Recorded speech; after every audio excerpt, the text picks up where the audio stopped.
Hello students, कैसे हैं आप लोग? ठीक ही होंगे क्योंकि मैं भी ठीक हूँ। आज हम बायोलॉजी के क्लास 11 की बायोलॉजी के चैप्टर 1 द लिविंग वर्ल्ड पढ़ने वाले हैं। तो चलिए जल्दी जल्दी से देख लेते हैं क्या हम आज पहले पढ़ेंगे। इस चैप्टर में हम सबसे पहले व्हाट इज लिविंग पढ़ेंगे, डाइवर्सिटी इन लिविंग बींग्स पढ़ेंगे, टैक्सोनॉमिक कैटेगरीज पढ़ेंगे और टैक्सोनॉमियल एड्स पढ़ेंगे। तो आज हम सबसे पहले पढ़ने वाले हैं व्हाट इज लिविंग, यानी कि लिविंग क्या है।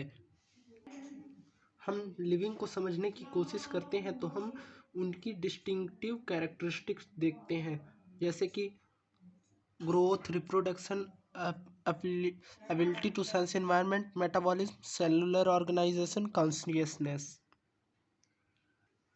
अब सबसे पहले ग्रोथ आता है। It is increase in number and mass of cells by cell division.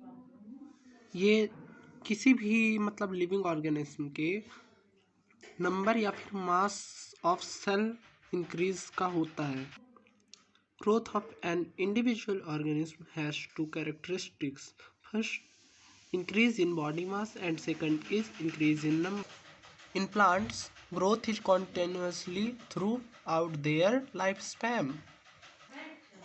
कि प्लांट्स में उनकी ग्रोथ कॉन्टिन्यूसली उनकी पूरी लाइफ स्पैन में होती है। And in animals growth is only up to the certain age. Animals में कुछ ही निर्धारित समय तक ही ग्रोथ हो सकती है।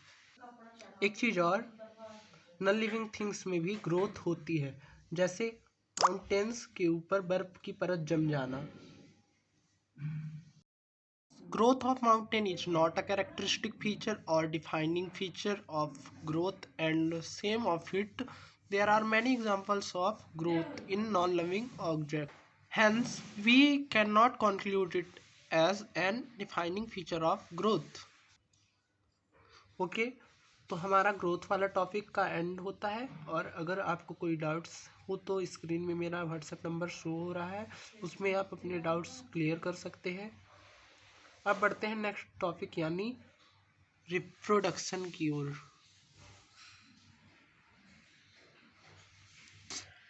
All living organisms have ability to reproduce their offsprings. यानी सभी लिविंग ऑर्गेनिज्म के पास अपने ऑफस्प्रिंग्स को प्रोड्यूस करने की एबिलिटी होती है। Fungi multiply and spread easily by producing millions of asexual spores. कि यूनिसेलुलर ऑर्गेनिज्म में भी रिप्रोडक्शन होता है। Hydra and yeast multiply by budding. Planaria, a flatworm, regenerates the lost part of its body and becomes new one. Filamentous algae, Protonema of Mars, and fungi also multiply by the fragmentation. In unicellular organism, reproduction synonymous with growth. Therefore, in unicellular organism, there is a not distinction in the usage of the terms growth and reproduction. कि unicellular organism में reproduction growth के साइनोनिमस होता है, इसीलिए unicellular organism में growth और reproduction के usage का कोई डिस्टिंक्शन नहीं होता है। Many organism do not reproduce easy. Example में है म्यूल्स, वर्कर बीज, infertile humans etcetera. Hence reproduction is not a defining characteristic feature of living organisms. है कि कई ऑर्गेनिज्म रिप्रोड्यूस नहीं करते हैं, जैसे कि म्यूल्स, वर्कर बीज, इनफर्टाइल ह्यूमन्स एक्सेट्रा। इसीलिए रिप्रोडक्शन को लिविंग ऑर्गेनिज्म की डिफाइनिंग कैरेक्टरिस्टिक फीचर नहीं कह सकते हैं।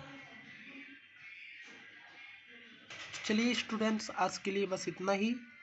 अब हम जल्द से जल्द ही हाजिर होंगे अगले नेक्स्ट टॉपिक का वीडियो लेकर।